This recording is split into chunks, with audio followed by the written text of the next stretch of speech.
Hello friends, hope you're fine. Now I'm going to discuss Secondary English Book 1, Unit 1, page number 4, and the topic is nouns that name animals.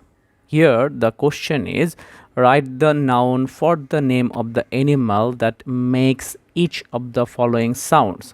Let's start. The purring of a what? The purring of a cat.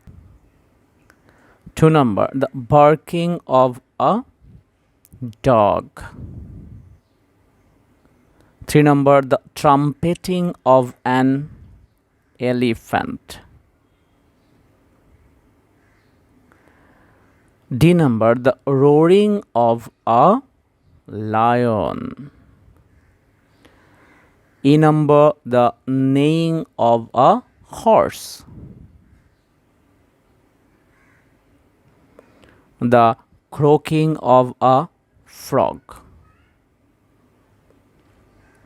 G number, the braying of a donkey.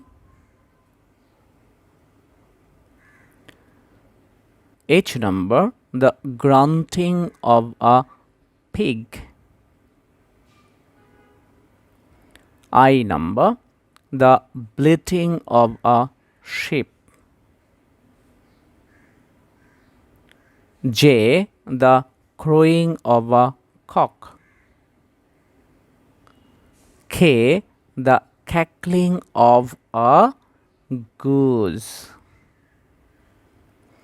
L number, the howling of a wolf. These are so important, you have to keep remember, because this thing will come several times in your life. Next day we will do 3 number. There we will find nouns that name places.